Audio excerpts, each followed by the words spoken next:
Boa noite a todos. Para mim é uma honra estar aqui. Estava com saudade de dar uma aula, como se diz hoje, presencial, né? Eu gosto de ver gente, olhar para as pessoas, e esta coisa da virtualidade, aqui estamos compelidos, né? Nós que damos aulas, é uma coisa meio desagradável falar para uma câmera, porque aqui eu estou falando para pessoas, né? A câmera é um detalhe, então é uma alegria, estou aqui com alegria. E o tema de hoje é um tema vinculado à psicologia, que é uma área importante do saber, e eu vou tentar, de maneira sumária, demonstrar que a psicologia tomista, ou seja, aquela que tem base nos textos de Santo Tomás de Aquino e nos autores de sua escola, que já vai para mais de 700 anos, é a psicologia por excelência e é uma necessidade neste momento em que o desespero toma conta do mundo, sobretudo ocidental. As pessoas, Deus é o grande fora da lei, e onde Deus é o fora da lei, o que resta é desespero, né? Não há a esperança como virtude teologal, há otimismos rasteiros que às vezes levam para buracos dos quais não se consegue sair. Então vou tentar mostrar que o tomismo ele tem uma área sua, que é a da psicologia, que é atual. Eu trouxe aqui 20 exemplares para vender. Esta é uma obra que nós editamos do professor Martim Echevarria, e aqui vou mostrar para a câmera, há uma gozação evidente. Aristóteles tem uma panela de mingau, Santo Tomás pega uma colherada e dá o mingauzinho na boca do Freud, que está ali, né, num carrinho de bebê. Né? Num carrinho de bebê, que é uma benevolência da minha parte, né? Porque o bebê é inocente. O bebê é alguém inocente. Então, mas o intuito da capa era mesmo ser provocativo, mas a obra é seriíssima. É um breve ensaio de filosofia da história da psicologia. Então, o professor Martim Echevarria é um autor prolífico, ou seja, escreve muito. Ele é decano da Faculdade de Psicologia de Barcelona e está criando uma escola, está fazendo escola, como se diz, e realmente esta é a notícia que eu venho dar, né? Nós vamos apresentar em breve, que eu estou passando por mais um dos meus muitos renascimentos recentes, né? Inclusive por conta de problemas de saúde. Quando eu acho mesmo que eu já sou uma pulga esmagada, algo sucede. Então nós vamos apresentar entre aspas, Bíblia do Echevarria, que é o livro A Praxe da Psicologia. É um librito, né, de 800 páginas, e realmente creio que contribuirá muito para os estudos de psicologia, já que estamos fazendo algo no Brasil que é trazer esta psicologia para os ambientes universitários, o que não se faz apenas com cursos. É preciso editar os livros dos grandes autores. O Echevarria é um dos expoentes, um dos grandes expoentes. Então nós vamos apresentar esta outra obra dele em breve, muito breve. Então, algumas coisas eu salientei, né? O título da aula, que me foi pedido, surgiu um título, né? A necessidade de uma psicologia tomista. E quando se fala necessário, é aquilo que não pode não ser numa determinada circunstância. Diz-se necessário, diferentemente do contingente, que é aquilo que pode ser ou não ser sob vários aspectos. A começar pelo aspecto do próprio ser. Este copo é uma contingência metafísica, ele não é uma necessidade. Ele ter sido arrojado ao plano da ordem do ser foi uma contingência. E como ele tem potência para não ser o que é atualmente, né? Eu posso jogá-lo no chão, ele vai quebrar-se. Então, tudo que tem potência para não ser o que é, um dia certamente também não foi o que é atualmente. Então, tudo o que não é absolutamente necessário não é a causa de si mesmo e, portanto, não é um fim em si mesmo. Então, a primeira coisa que eu pus ali em cima no quadro, que é o que está aqui, esta psicologia tem base metafísica. e eu anotei, o ato de ser é o núcleo da realidade na qual um ente humano se insere. E o ato de ser, é óbvio que isto aqui é uma breve palestra, né? Mas eu vou dar uma palhinha, né? O ato de ser é aquilo que em nós está para além das nossas possibilidades de tocar, né? Ele é o suposto fundamental. Nós tocamos a matéria e a forma dos entes, mas o ser é o suposto, é o substrato último de cada um dos entes. E ente é tudo o que tem ser. Eu, o microfone, vós que estáis aqui diante de mim, né? A minha digníssima que acaba de adentrar o recinto, etc. Todos nós somos partícipes do ser. E o ser é o grande suposto. Então, esta psicologia ela tem base metafísica que ela mostra-nos um ser humano como inserido nesta ordem do ser. Nós não somos proprietários do nosso ser e nem da nossa forma entitativa. Qual seria a nossa forma entitativa? Aquilo que Aristóteles já chamava de psique, a alma. A alma é a forma substancial do corpo. Então, esta psicologia, ela, ao contrário de todas as outras, porque ela se baseia naquele que é o filósofo do ser, ela não tem nenhuma mitologia na sua base, ou uma ideia vaga, né, que alguém, ou uma pseudo-evidência, ela se baseia em um dado efetivo da realidade. O homem é um ente composto de matéria, que é corpo, e alma, que é o princípio animador deste corpo. Esta alma tem um conjunto de potências, e potência é tudo que tem possibilidade de ser ou de operar, ao passo que ato é ser ou operar. Então, a nossa alma tem potências motrizes, ou seja, ela permite-nos, né, ir daqui para acolá. Ela tem potências vegetativas, que são aquelas que operam a revelia da nossa vontade, por exemplo, a nossa circulação sanguínea. Eu não posso decretar agora, né, para o meu coração, de viva voz: coração, fazei com que, né, o meu sangue circule no sentido contrário, né? Eu não tenho nenhuma liberdade, nenhum domínio sobre a potência vegetativa. A atividade dos neurônios, né? Por exemplo, aquilo que os latinos chamam de actus defecandi também, né? Que é uma atividade que as pessoas costumam praticar na solidão das suas instalações sanitárias, né? Ninguém pode, né? Ninguém que está premido por uma urgência fecal pode dizer não, né? Agora não vai dar. Então, as potências vegetativas da alma, vocês me perdoem porque eu sou bem humorado mesmo, eu gosto de ver os dentes das pessoas, né? Para ver se são mais feios que os meus.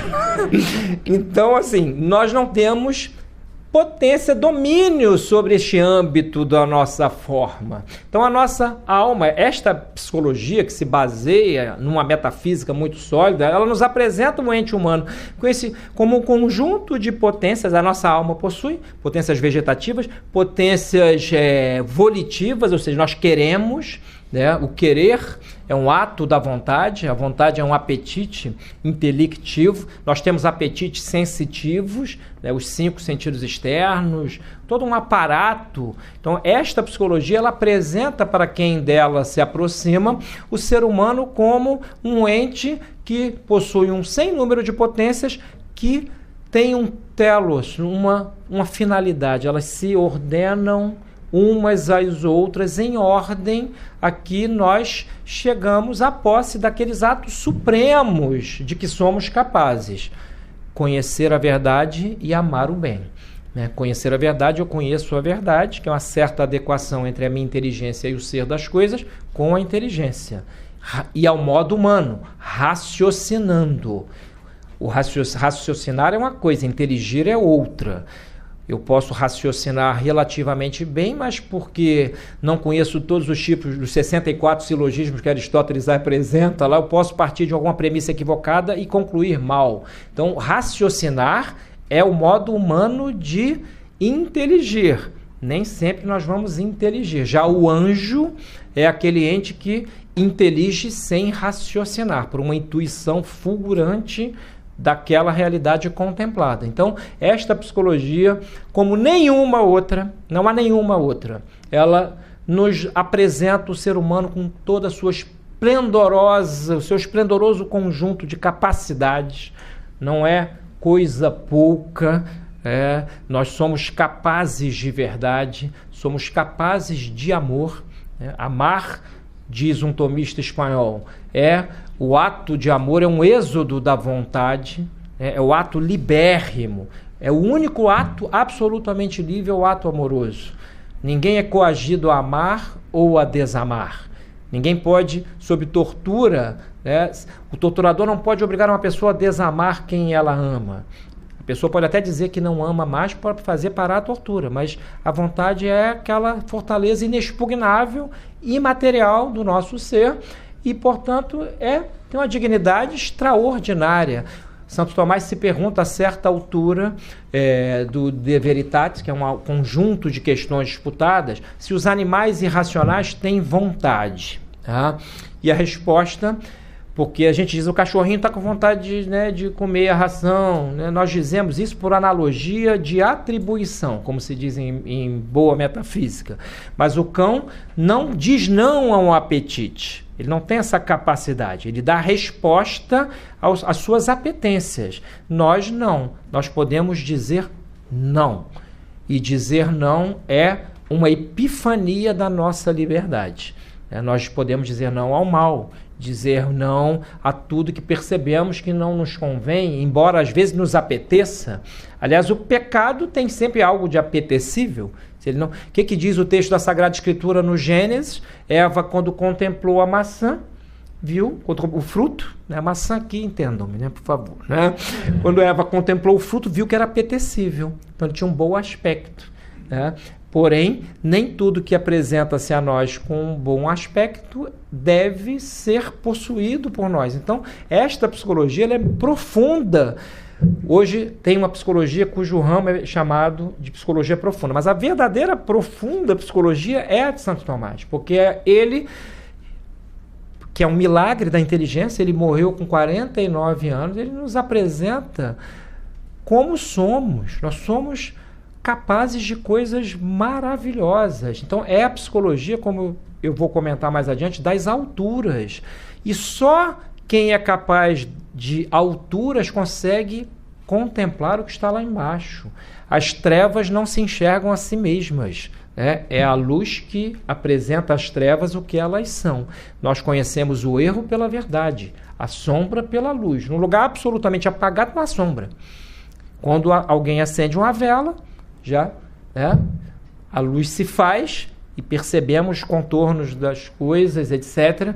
Então, nós somos entes ontologicamente preparados para amar e para conhecer a verdade. Quando estamos em estado de desamor, que é quando as paixões do apetite sensitivo predominam na nossa alma, significa que nós temos esta possibilidade como que circunstancialmente obstada. Então, aquilo que o cristianismo chama de pecado, esse tropeço existencial, é o que faz com que nós não cheguemos à excelência que somos chamados a realizar em nossas vidas, dadas as potências que nos integram. Então, esta psicologia é a que tem base metafísica em relação à qual todas as demais têm algum grau de déficit. As melhores, mesmo as melhores. O professor Echavarria, no livro Correntes de Psicologia Contemporânea, ele apresenta todas as principais linhas da psicologia contemporânea, inclusive linhas que têm coisas boas, como a logoterapia do Frankl, mas, comparada à de Santo Tomás, elas apresentam aqui e ali falhas, defeitos, é um fato. Então, nós não podemos nos envergonhar. Quando nós conhecemos algo excelente, nós queremos partilhar a excelência. Bonum diffusivum sui. O bem, o que é bom, se difunde por si mesmo. Então, nós não devemos ter vergonha de dizer, olha, estamos aqui com algo em nossas mãos que é excelentíssimo. E as coisas são o que são em relação ao seu grau máximo. É o grau máximo que dá o paradigma, o parâmetro para que avaliemos naquela ordem de coisas a gradação, né, como elas participam, é o conceito de participação platônico que Santo Tomás coloca na sua metafísica e, portanto, na sua psicologia também. Então, é uma psicologia metafísica. Ela também, como está aqui atrás, possui uma sólida antropologia filosófica, né? Ou seja, ela dá resposta positiva àquilo que é o homem. Aquilo que é o homem. Quando nós começamos a ver o que dizem acerca do homem, vários pensadores da modernidade, pensadores aqui, é uma benevolência hermenêutica. Hoje eu estou assim, né? Eu acordei bom, de repente, assim, né? Subitamente. Né? Então, assim, porque chamar Jean-Jacques Rousseau de pensador é uma benevolência. Né? O homem que escreveu algumas coisas que ele escreveu, né? E com um brilho literário extraordinário, ele era um grande escritor fino, né? Mas algumas das suas obras, inclusive, ele tem umas confissões, só que ele confessa coisas que eu, como está sendo gravado, não vou repetir, né? São coisas horrorosas. Mas o Jean-Jacques Rousseau, o que ele fala é que o homem, por exemplo, ele é bom por natureza, é o bom selvagem, né? Ele não sabe nem o que é homem, nem o que é selvagem, nem o que é bom. Né? Então, assim, é aquele otimismo antropológico estúpido que, né, acabou por resultar naquilo que ele próprio chamava de catecismo cívico, que foi a Declaração dos Direitos do Cidadão, a carta dita régia da Revolução Francesa, né? Jean-Jacques Rousseau, com aquela antropologia capenga, né? Ali, se eu for, saímos daqui agora, onde não tem lockdown, fomos ali na Rocinha, né? Tá tudo aberto, até a loja de material de construção, né? Nós vamos achar um pensador melhor que o Rousseau lá na esquina, né? Fácil, né? Porém, né? E me permito a hipérbole, porque eu tenho algo de rodriguiano, né? Mas, de fato, realmente várias psicologias beberam dessa fronte pseudo-antropológica, e Santo Tomás, ao contrário disso, ele nos apresenta o homem, como eu disse aqui ainda há pouco, com todo o seu conjunto de possibilidades de realização nesta vida. E, em parte, Santo Tomás bebe da fonte aristotélica, e Aristóteles nos diz que o fim do homem é a felicidade, né? É a chamada eudaimonia, né? Nós fomos feitos para a felicidade. E Santo Tomás, no seu tratado na Suma, intitulado De Beatitudine, né, sobre a bem-aventurança, que é mais do que um comentário à ética nicômaco de Aristóteles, ele enumera ali onde a felicidade não pode estar de jeito nenhum. Ela não pode estar nos bens do corpo, nos prazeres corpóreos. Ela não pode estar nas honrarias. Ela não pode estar nas riquezas. Ela não pode estar nem sequer na contemplação da verdade, como pensava Aristóteles, né? A felicidade perfeitíssima, ela só pode estar na posse de um bem que se busque por si mesmo e não se busque por causa de outro. E este é aquele a quem nós chamamos Deus. Só Deus, o próprio ser subsistente, pode ser a nossa felicidade. Mas neste mundo, como estamos neste mundo, ainda não estamos na glória, neste mundo, esta felicidade não é perfeitíssima, é impossível. Muitas psicologias, pseudopsicologias, que são teorias de autoajuda disfarçadas, prometem uma super felicidade, né? Então, essa promessa já é um naufrágio existencial de cara. Neste mundo, nossos projetos naufragam, nós temos fracassos, nós ficamos doentes, perdemos pessoas amadas. Então, a felicidade perfeitíssima não pertence a este mundo. O que dá ao psicólogo tomista uma base realista tremenda para analisar um sem número de patologias de natureza anímica. Então, esta psicologia tem esta base antropológica profundíssima. Eu costumo dizer o seguinte: vocês querem saber quem é o homem? Leiam a secunda secundae da Summa Theologica, né? Leiam a parte da prima secundae. Ali, né, o tratado dos atos propriamente humanos, depois o tratado dos vícios, das virtudes, etc. Ali, realmente, Santo Tomás, numa escrita que é pelo método da disputa, que a Summa Theologica foi escrita no método da disputácio, ele realmente, digamos assim, apresenta o homem em seu conjunto de possibilidades, e mais à frente nós vamos falar disso aqui, né, que é o tema da queda, é a psicologia da queda. Justamente porque a felicidade perfeita já não pertence a esse mundo e nós temos dificuldade de realizar até mesmo os bens naturais que nos integram, é aquilo que a sã teologia chama de mancha do pecado original, e que Chesterton, com o seu humor, né, com seu sarcasmo, diz que é a maior evidência científica, o pecado original, né? Basta olhar o que os homens fazem e sempre fizeram desde que o mundo é mundo, né? E basta imaginar o que nós somos capazes de fazer, né?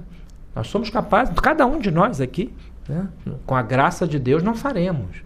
Mas não pensemos que, não, porque eu já professo o catolicismo, eu já virei, né, apertei o botão automático da santidade e ganhei um Grand Prix de Mônaco de Fórmula 1 de santidade. Não é assim que as coisas funcionam, né?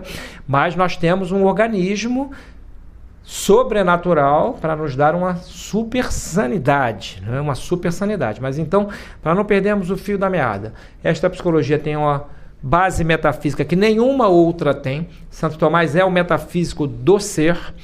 Ele foi para além de Aristóteles. Aristóteles é o metafísico das formas. A forma, na metafísica aristotélica, é o ato supremo, né? A matéria é possibilidade para assumir novas formas. Mas em Santo Tomás há, para além da forma, um ato em relação ao qual a própria forma está em potência. Esse ato é ser, né? E Deus é o ser que não pode não ser, não tem potência nenhuma para não ser. E quando aqueles que tiverem, né, que forem salvos, né, uma pitadinha de teologia aqui, eles contemplarão, estarão num estado chamado glorioso, que é o estado de felicidade irrevogável, irreversível, né? Quero ficar infeliz hoje, já tô cansado, né? Um tédio, né? Essa felicidade, mas não vai dar. Lá na glória não vai dar para ficar chateado nem infeliz. Não é este o nosso mundo. Então, seguindo aqui a nossa linha, né? Então, base metafísica, sólida antropologia filosófica. Preponderância está aqui no quadro, da inteligência. E aqui o que eu anotei foi o seguinte: o conhecimento objetivo do ser é o definidor do padrão emocional. As emoções são aquilo que é inerente à nossa condição. Santo Tomás chama paixão, né? Mas as paixões, traduzindo em vocabulário contemporâneo, seriam literalmente as emoções. Então temos 11 grandes paixões, algumas do chamado apetite concupiscível, outras do apetite irascível. Não vou tratar disto aqui hoje, mas basta dizer que, por exemplo, o medo. O medo é uma paixão, e nesse sentido é uma emoção. Ele pode ser uma defesa psíquica, quando é congruente com aquilo que se teme, né? Quando a pessoa está com medo de algo verdadeiramente temível, esse medo é bom. Quando ela está com medo de algo que não é muito proporcional nem à intensidade, nem ao tipo de medo que a acossa, ela está num medo patológico, mas de qualquer maneira é uma emoção. E todos nós temos, é impossível a um ser humano não ter emoções, mesmo as piores. O ódio está entre esse grupo de paixões que Santo Tomás enumera. Mas quando a inteligência, então quando eu digo aqui que na psicologia tomista há uma preponderância da inteligência, estou a dizer que nela a personalidade ela tem no seu epicentro geométrico, digamos assim, por uma metáfora, a inteligência. Então, a inteligência é esta potência para nos apossarmos das formas da realidade, né? Por isso Aristóteles diz que o intelecto se faz uno ou um com as coisas. Então, a inteligência, quando ela está no governo da personalidade, o padrão das paixões, das emoções, tende a ser equilibrado. É utopia? Para Santo Tomás, não é utopia. É difícil? Muitas vezes é muito difícil, porque a vida dói, viver dói. Nós temos muitas tristezas, muitos reveses. Agora, se nós abandonarmos a ideia de que é com a inteligência que nós vamos compreender a nossa própria situação de sofrimento, nós já daremos, se fizermos isso, já daremos um passo extraordinário para o autoconhecimento verdadeiro. Nós não nos julgaremos a partir das nossas paixões desgovernadas. Bem diz o ditado popular que a paixão oblitera a razão. Ela pode cegar-nos, né? Ela pode cegar-nos. Então, esta psicologia que é metafísica, que tem base antropológica, ela coloca a inteligência lá no centro da personalidade. O próprio Echevarria menciona, a certa altura do seu livro Correntes de Psicologia Contemporânea, que em várias psicologias o termo latino, que seria o termo latino mens, né, a mente, o intelecto, não joga papel nenhum, né? Então o homem seria um feixe de pulsões ou paixões irresolvíveis e, portanto, um ente incapaz, embora dotado de potência para conhecer a realidade, incapaz de hierarquizar as coisas, né? O que é a vida moral, senão a hierarquização da realidade por uma inteligência? Tá pegando fogo aqui agora, né?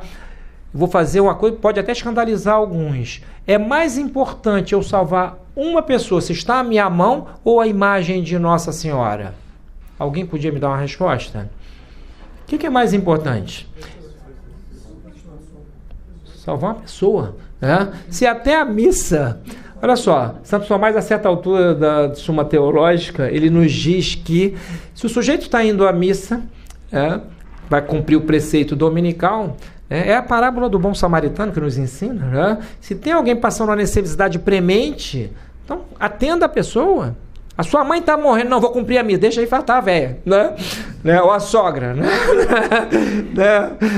Então, não, assim, nós temos a inteligência para hierarquizar os nossos próprios atos, e nesta psicologia a inteligência está neste epicentro geométrico, ao contrário do que sucede com outras correntes, a maioria absoluta das correntes de psicologia que tem voga hoje, né? Embora muitas delas tenham nascido lá de um preconceito epistemológico que foi lá no final do século XIX, né? Os alemães não são mole não, né? Eles fazem assim, eles são gente boa, né? Mas teve um cara que foi o Wilhelm Wundt, ele criou um laboratório em Leipzig, né? de psicologia experimental, né? Então ele disse o seguinte: olha só, a psicologia está sendo fundada agora como ciência, né? Um sujeito pouco pretensioso, né?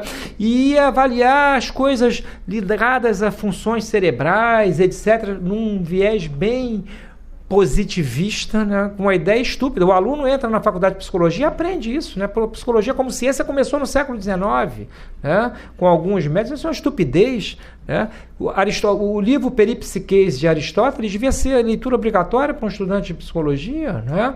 Platão, o Fédon de Platão, leitura obrigatória, né? A psicologia, toda a ciência precisa de uma filosofia que lhe dê suporte, né? Então a psicologia não é algo só experimental, e até hoje todo mundo repete, não, eu sou a favor da ciência. Todo mundo não, né? Algumas pessoas, né? Eu vou me conter, né? É porque quando você pergunta, mas o que é ciência mesmo? O que é evidência? Não, como te diz amanhã? Então, mas assim, nós somos filhos desse preconceito positivista. Temos a ideia de que o cientista é apenas o cara de jaleco que está ali, né, entre fumegantes balões de ensaio, né, mas não consegue, né, entender o que é predicar algo de um sujeito. Se ele lesse, por exemplo, eu acabei de citar aqui antes de começarmos a aula, a tradução que veio à luz agora do comentário de Santo Tomás aos Analíticos Segundos de Aristóteles, né? Se muitos desses que se dizem cientistas conseguissem... Eu estou realmente revisitando esse texto, eu estava pensando isso, né?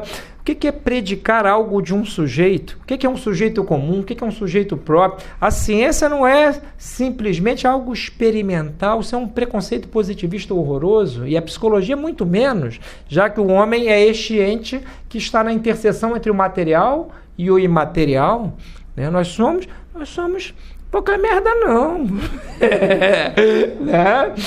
Nós somos capazes, né, de muita merda, mas de muita coisa extraordinária, né? Somos capazes de seguir modelos extraordinários, né? Os santos estão aí como modelos, eles nos dão notícia da nossa pequenez, né? Da nossa mediocridade, dessa áurea medíocritas, dessa mediocridade. Nós estamos, né, nós que, né, eu pelo menos tenho certeza de que não sou santo, né, não sei vós, né, mas aí é convosco, né, mas assim, os santos, os grandes santos dão a notícia para nós, embora nós exerçamos a piedade, né, professemos a fé, né, tentemos seguir os 10 mandamentos e os mandamentos da igreja, etc., mas eles nos dão notícia de algo extraordinário, né, de algo, quantas vezes aqui, lá na primeira leva das minhas aulas aqui no Centro Dom Bosco, eu dizia, olha, a gente deve rezar o texto, deve ter os atos de piedade, etc., mas não pensemos que isto nos dá um salvo-conduto para a santidade, né? A piedade não é sinônimo, não é um termo unívoco ao termo santidade, né? A santidade é um selo sobrenatural que Deus dá a quem quer, quando quer, onde quer e da maneira que quer. São Paulo é o maior exemplo. Não tinha nem as pré-condições psicológicas, né? Era um perseguidor de cristãos, encarniçado, né? Caiu do cavalo, literalmente, né? E acordou santo. Acordou santo, é o apóstolo dos gentios, né? Deus o escolheu para isto. Então, assim, não é porque eu estou aqui praticando a fé católica, a fé que salva, né, que eu vou virar um Santo Antônio amanhã. Aliás, olha, se alguém de vocês ontem começou a trezena de Santo Antônio, né? Muita gente não sabe, porque eu né, sou identificado como um estudioso de Santo Tomás, que me perdoe Santo Tomás, mas o meu santo de devoção, eu falo, fico emocionado, é Santo Antônio, né? Um santo português, maravilhoso, né? Um santo miraculoso, um santo assim que é como se fosse o Padre Pio elevado à enésima potência do século XIII, né? Santo Antônio é uma maravilha. Então a trezena dele, quem está fazendo, por favor, faça, complete-a, porque ela é miraculosa. Santo Antônio continua a fazer milagres, a agenda dele é muito cheia, né? É um santo, infelizmente, que acabou caindo na devoção popular como, né, me arruma aí o maridão ou a esposinha, né? Ele faz isso também, né? Claro, né? Ele não se nega a estas coisas demasiado humanas, né? Mas ele faz coisas extraordinárias. Eu sei de coisas que aconteceram por intervenção de Santo Antônio, espetaculares. Ele ainda manda dar notícia, fui eu que fiz. Tem um amigo meu que não está aqui, que é um aviador, ele arrumou, um aviador que andou desempregado, arrumou, até que um dia conseguiu arrumar, fez a trezena de Santo Antônio, foi chamado para uma entrevista na TAP, que é dentro ali de um galpão ali no Galeão. Quando ele saiu, não sei nem se era ali, né? Daquele lugar do Galeão. Chega, ele foi contratado, mas não era nem para a TAP, não era Varig. Acho que era VASP. Mas chega um avião da TAP, depois que ele foi contratado, Santo Antônio mandou um recado. Chega um avião da TAP e estava pintado o nome de Santo Antônio na fuselagem. Santo Antônio mandou dizer, olha, arrumei para você esse emprego, né? Então, assim, é um santo também extraordinário. Temos aí a edição agora, a nova edição dos Sermões de Santo Antônio, que saiu pela Vozes recentemente, aconselho. Embora não seja tão castiça como uma edição portuguesa da década de 60, é muito boa e os sermões são uma maravilha. Mas voltando aqui à psicologia, né, de Santo Tomás, ela nos apresenta em todas as nossas possibilidades, para o bem ou para o mal, e por isso, uma coisa que eu anotei aqui, ela, sendo a psicologia das alturas, ela nos dá a compreensão do tamanho da dimensão, melhor dizendo, da maldade a que o ser humano pode chegar. Hoje em dia, como nós temos déficits de imaginação, né, o homem pós-moderno, por excesso de imagens, acabou cansando a sua potência imaginativa. O excesso causa, né, uma fadiga, e ele não consegue às vezes conceber o grau de maldade que ele próprio pode ser induzido. Então eu trouxe aqui só para mostrar, né, que é a edição que eu tenho espanhola do De Malo completa. São 16 questões disputadas, e a última a questão 16 é sobre os demônios, né? E a angelologia tomista, quando fala dos demônios, é algo espetacular. E, por analogia, quando aplicamos essa angelologia à psique humana, nós temos uma noção do ponto a que podemos chegar, cada um de nós. Então, somos chamados por esta psicologia a uma atitude de humildade, porque sabemos que a queda é logo ali, né? A possibilidade de queda é logo ali. Um outro livro que fica aqui a indicação, viu, Bruno, Álvaro, Pedro, né?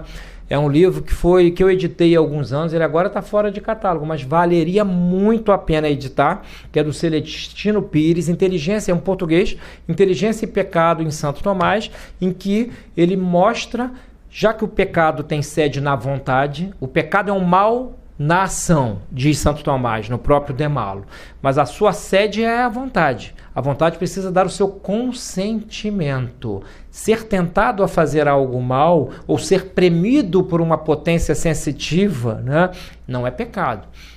Desde que passa a ser pecado quando o homem anui. Ele dá o seu consentimento, e a escolha, que é um dos atos da vontade, a vontade tem vários atos, quando ele escolhe mal, em alguns casos, ele peca. Nem toda má escolha é pecado, né? Mas todo pecado é uma má escolha. Então, esta psicologia, aqui neste livro, por exemplo, o Celestino Pires estudou tudo que Santo Tomás disse sobre o mal. Então, ele começa metafisicamente com a impecabilidade divina, ou seja, Deus é o próprio ser subsistente, ato puro, sem mescla de potência. O pecado é um trânsito da potência ao ato. Ora, em Deus não há trânsito, logo não há possibilidade de pecar.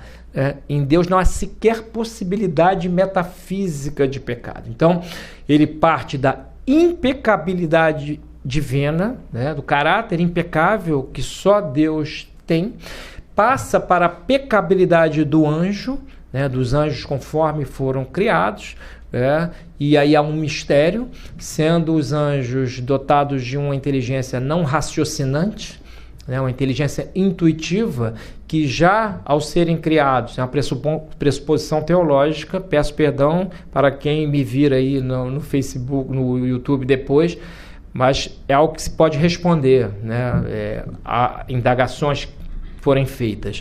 Então, o anjo, como pode um ser com a inteligência tão refinada, um só anjo esgota todos os inteligíveis no plano natural? Nós não esgotamos nem o inteligível de um copo, de uma caneca aqui. Eu não sei agora exatamente, por exemplo, quanto pesa essa caneca.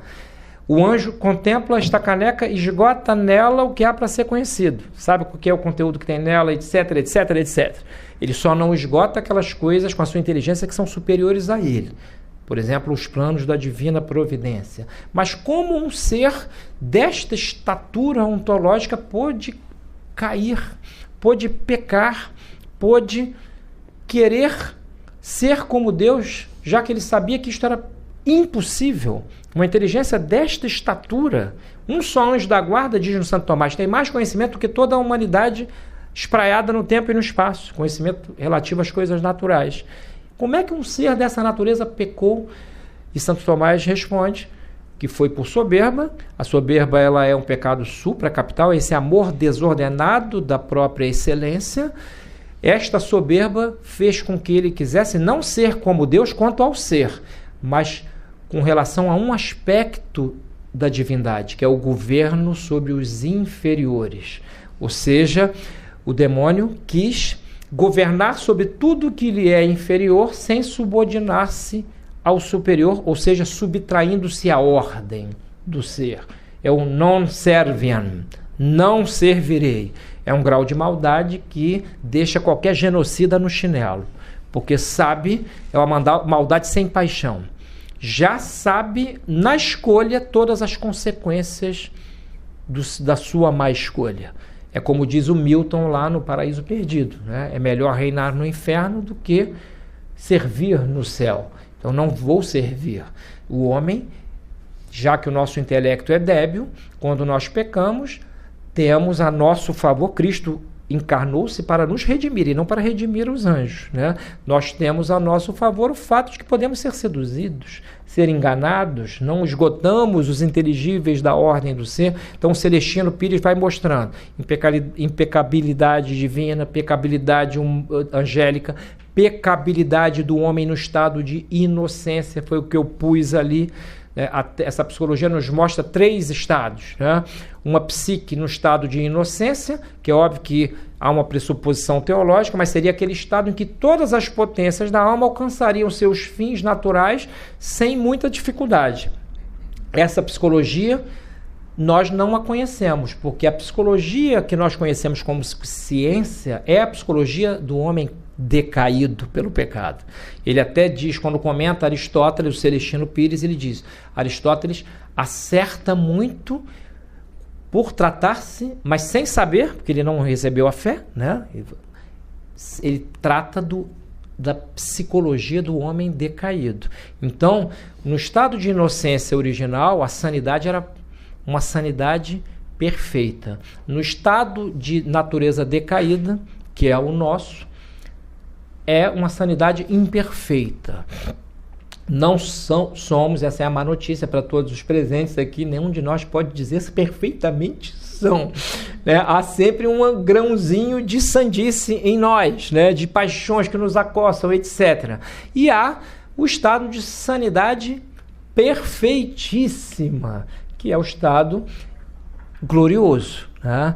Então, esta psicologia, dada a sua abóboda teológica, ela nos dimensiona, coloca o homem no seu perímetro.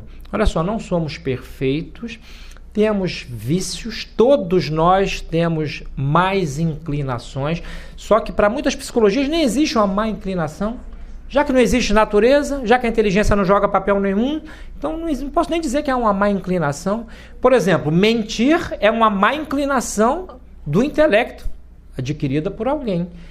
A virtude da veracidade, que é o hábito de dizer a verdade, embora não estejamos obrigados a dizer a verdade integral em todas as circunstâncias da vida, né? Às vezes podemos não dizer sem pecar, mas o hábito da veracidade é uma virtude.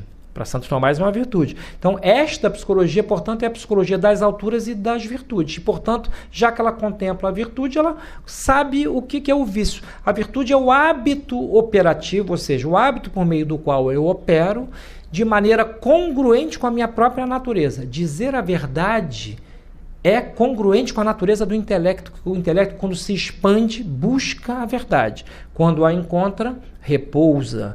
Então, dizer muitas mentiras. Santo Agostinho tem 2 livros, né?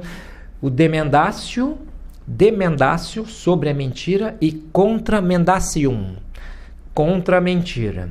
E ele diz, eu vou dizer com as palavras sidônicas aqui o que ele diz, né? Quereis saber como a mentira é má, né? Contemplai o mentiroso. O mais reles dos mentirosos odeia que lhe contem a mais ínfima lorota. Né? A mentira não pode ser nobilitada, não tem nobreza nenhuma. Então, nesta psicologia, nós podemos ter acesso a isto. Então, um bom terapeuta, ele vai procurar saber quantas anda o hábito mental, assim, se a pessoa está na veracidade ou na... né? Mendacidade, né? Mendacidade não, né?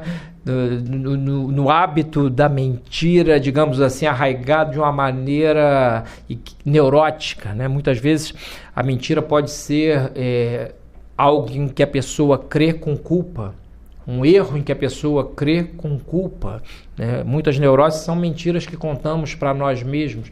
Então, assim, embora várias outras psicologias possam ter coisas excelentes, né, esta tem este arcabouço metafísico que, comparado, colocado ao lado de todas as demais, ele realmente tem uma supremacia. Ele nos dá uma clara visão das possibilidades humanas.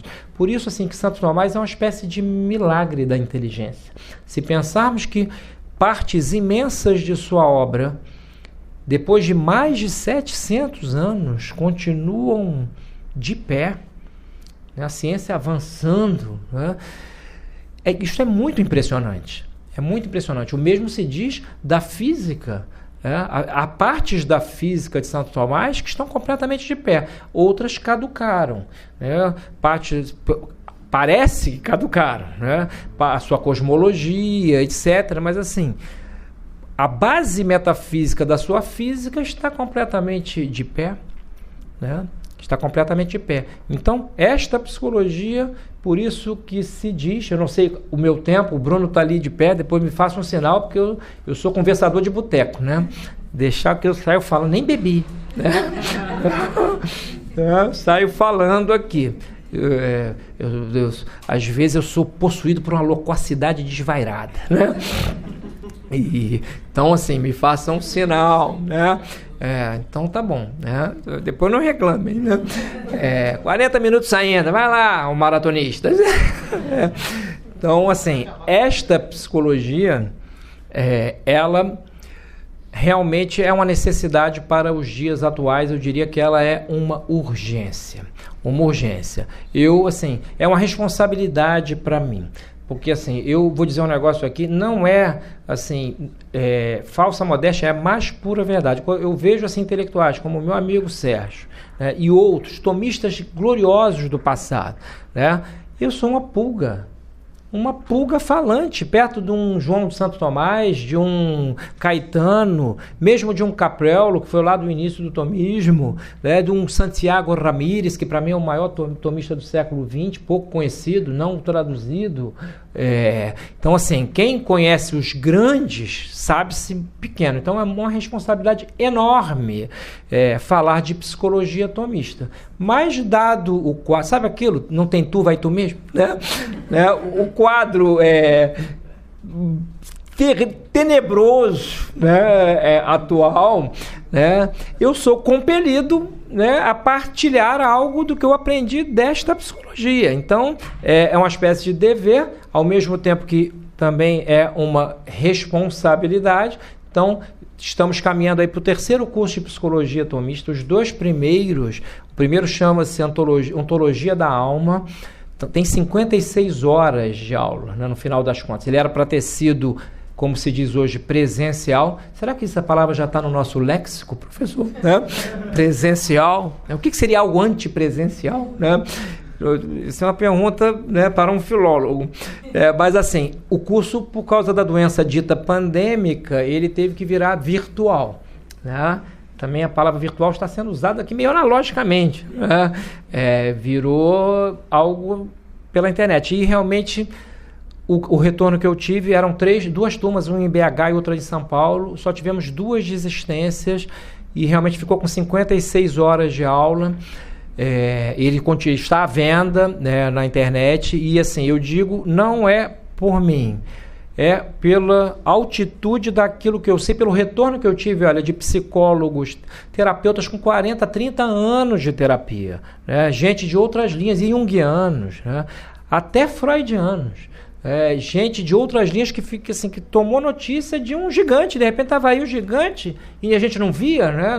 Ninguém nunca tinha apresentado.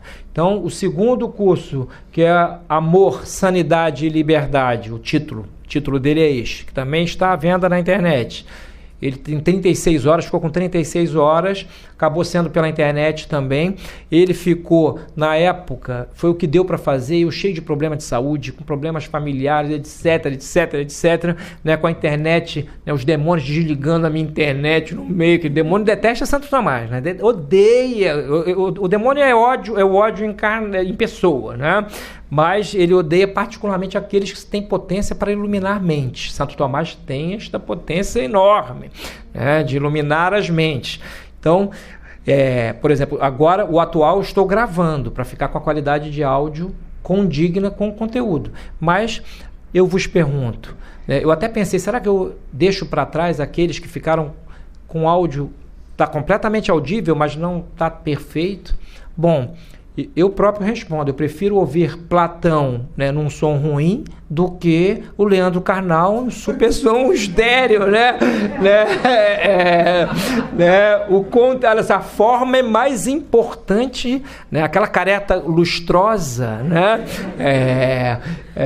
Parece indicar assim, uma circunstancial ausência de neurônios, né?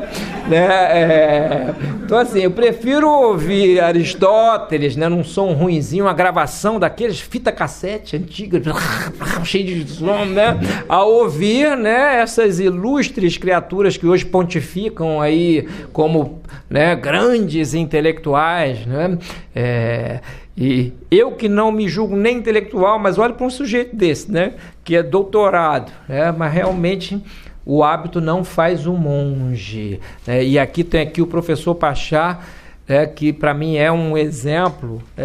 Olha, um diploma, é muito importante a pessoa formar-se, adquirir graus, etc. Mas aquele pedaço de papel na parede, pendurado, às vezes na sala, ostensivamente, né? Alguns fazem isso, né? Como se fosse um troféu, né? Geralmente, quando faz isso, denota um certo, né? Um intelecto meio sombreado, né? Mas assim, aquele papel não é a prova material de que uma ciência foi incutida naquele intelecto, né? Então, assim, o brasileiro particularmente adora diploma. Tem uma tara pornográfica por diplomas, né? É impressionante, né? É óbvio, forme-se, meu filho, é muito importante formar-se. Agora, aprenda, porque o que você aprender, ninguém lhe tira, né? E mesmo que você tenha uma doença degenerativa neurológica, ainda hoje há discussões a respeito de, nesses estados, se é que não fica algo, tá lá aquele patrimônio imaterial, se ele é possível de ser alienado, mesmo de uma pessoa que já teve o seu cérebro, o cérebro para a corrente tomista, ele não é sinônimo de inteligência. Né? Se um professor, cadê o Léo? Está aqui. Pega a geometria de Euclides, né? As definições, né? Não vou nem chegar lá nos teoremas, né? Mas assim, o cara apresenta uma definição. Tem 60 alunos na sala. Isso significa que por terem cérebro vão entender assim, ipso facto? Claro que não. A ciência é um hábito mental da verdade, ela precisa ser, né, enraizada aos poucos, não se trata de algo, né, que um diploma na parede indique. Então, esta psicologia tem uma plasticidade impressionante, porque quem nela se enfronha consegue olhar para as patologias, nas doenças, patos, né, sofrer, né, o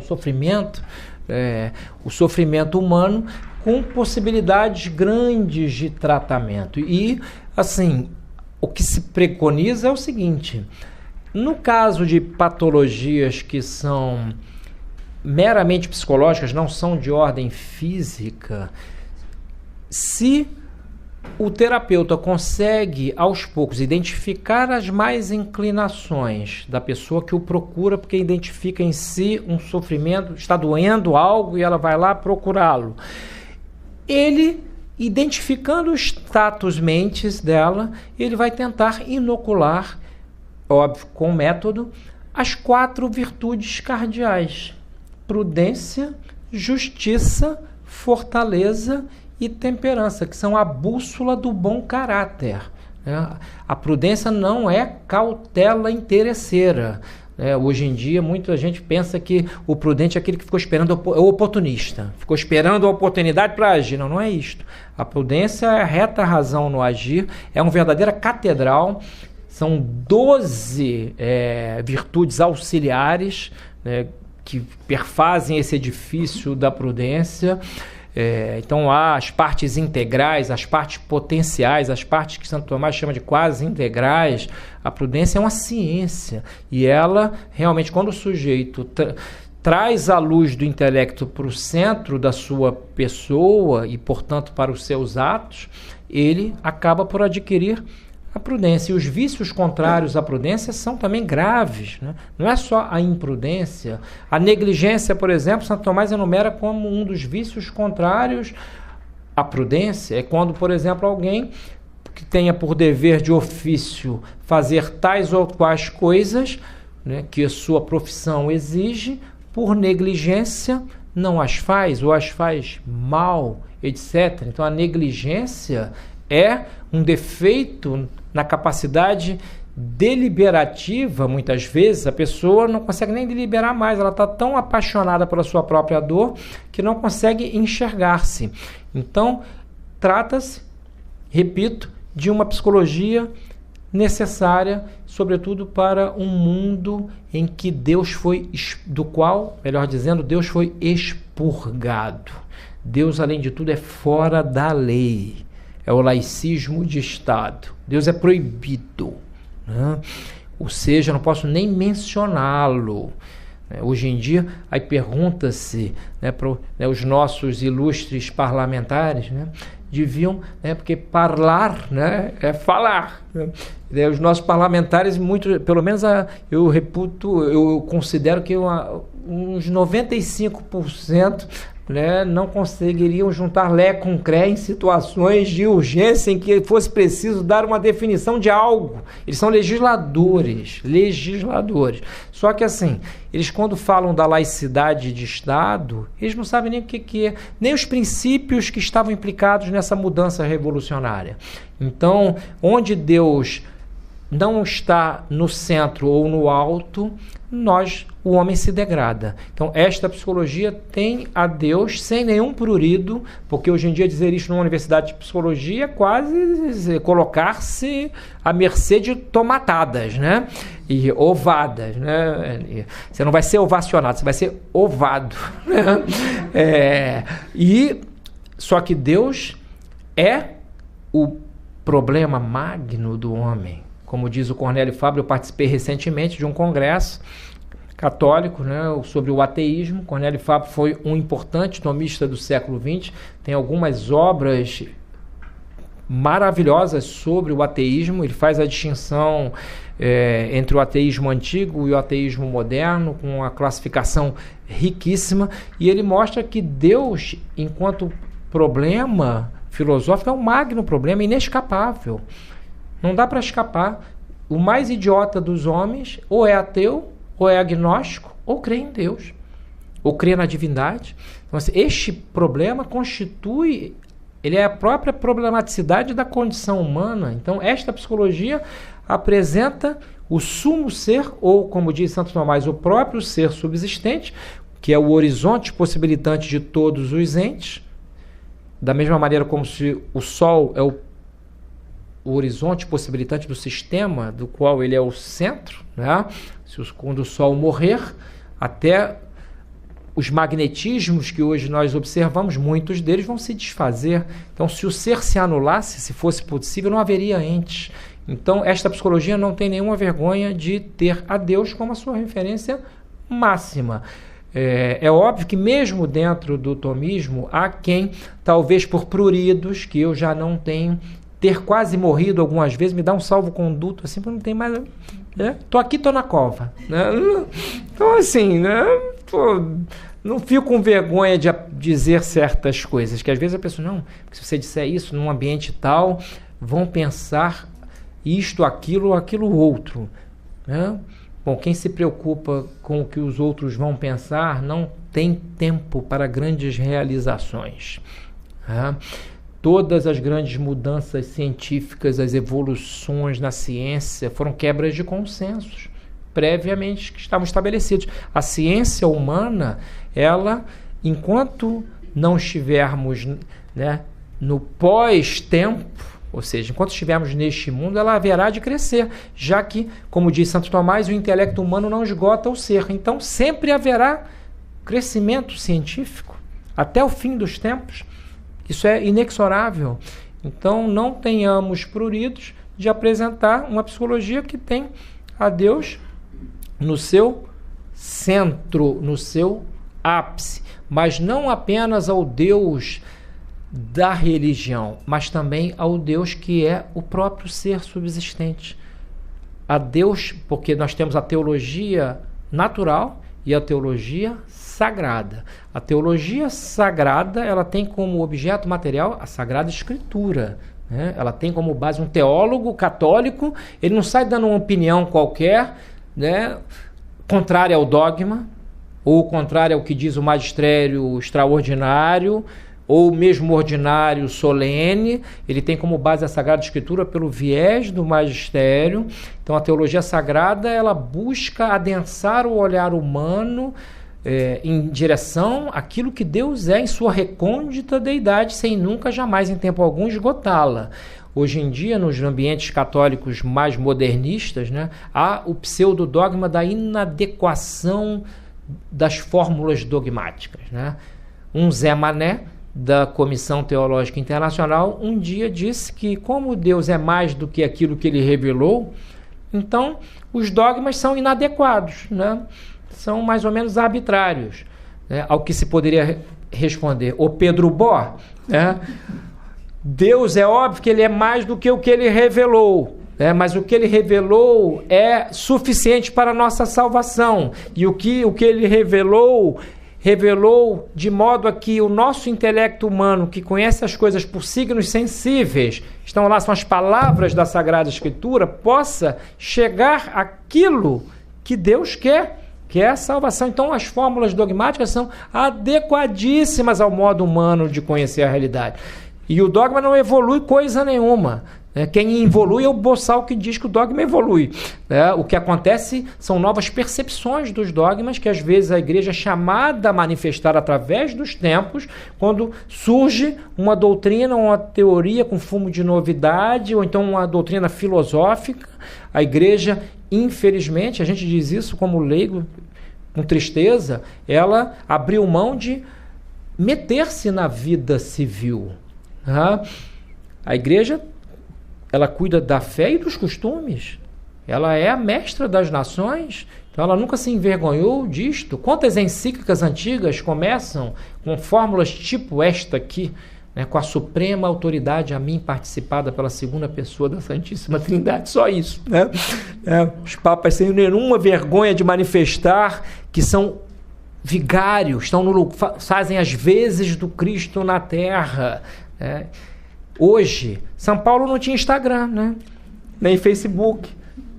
Se tivesse, olha, nunca foi tão fácil evangelizar como hoje.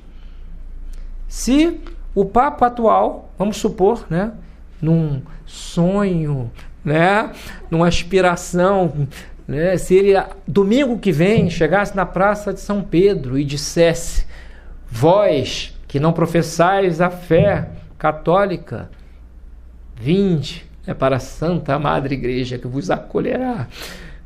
Imagina, ia ser uma revolução, mas é para isso que a igreja serve. São Paulo não chegou lá em Roma e disse: vamos entabular um diálogo interreligioso com os deuses da vossa polis. Perdeu a cabeça, mas é melhor perder a cabeça do que perder a alma, né?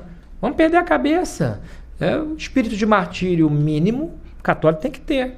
É óbvio que às vezes não convém. Essa é a sabedoria prática. Às vezes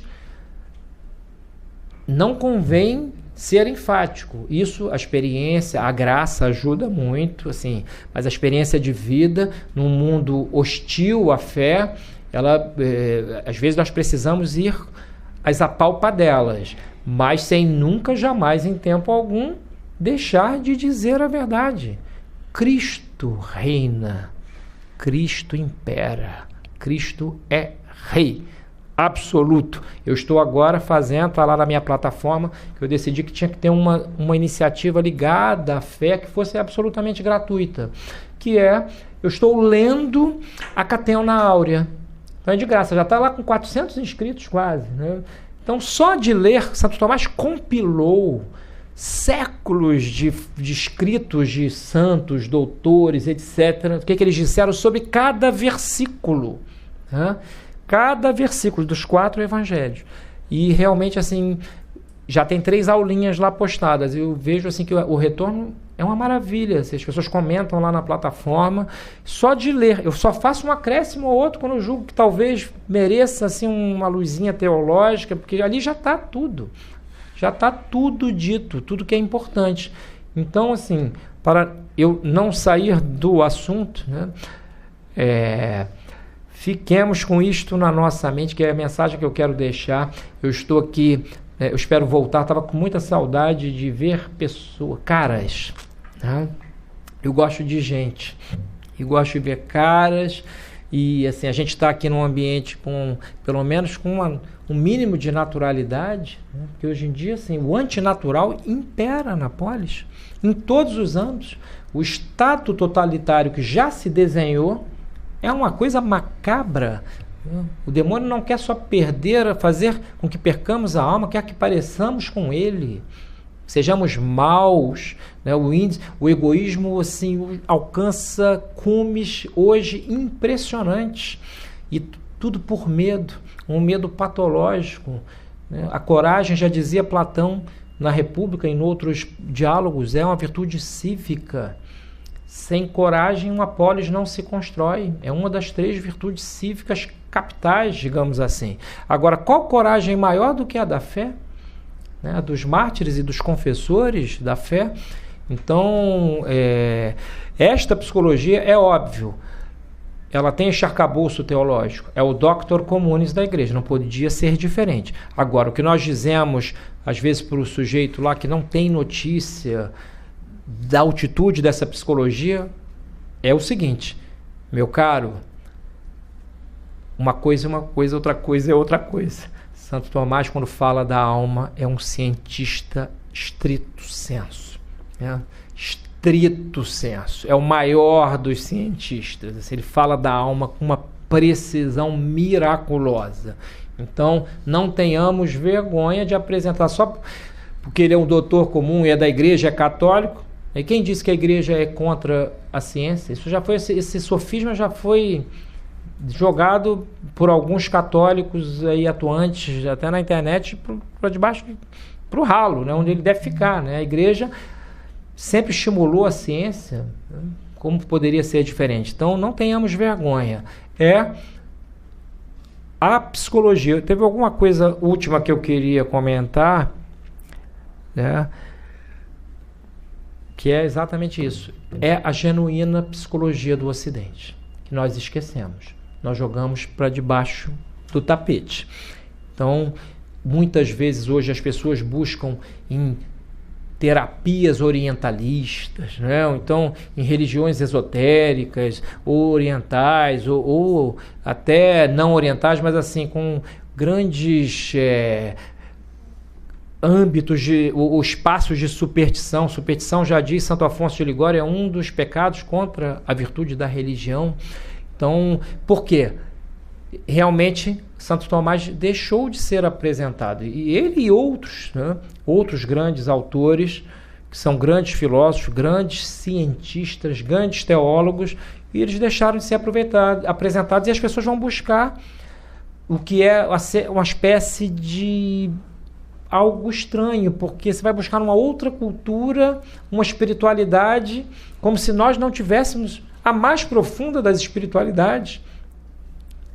Então não tenhamos vergonha da excelência que nós professamos. Não tenhamos vergonha de apresentar aqueles gigantes que nós conhecemos como eles são, gigantes. Não tenhamos vergonha de, como nanicos, nos colocarmos nos ombros deles. É uma honra uma pessoa estudar Santo Tomás, uma vida de estudo, só de se colocar em algum âmbito no plano dele, já é se colocar, isto implica colocar-se acima da maior parte da história da filosofia. Como diz o Louis Junet, cuja tradução do livro Anti-Freud, vale a dica aqui para o Centro Dom Bosco traduzir e editar, Santo Tomás é uma espécie de cume entre vales. Ele realmente, e além do mais, que escritor, como daqui o professor Pachá, que não, assim, que eu não sou latinista, eu leio o latim medieval, eu estudei o método do Napoleão, estou me reciclando agora com o método natural, mas assim, aqueles que sabem muito dizem assim, que traduzir algumas orações de Santo Tomás é um feito, né? Que ele é quase inefável. Algumas coisas são difíceis. Ele tem um compromisso com o indizível, que aliás é o compromisso que um poeta digno deste nome tem, né? Todo poeta digno deste nome, ele vai expressar, ou busca expressar muitas vezes o inexpressável.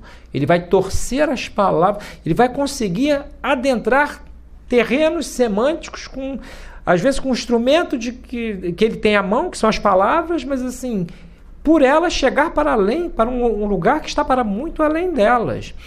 Para muito além delas.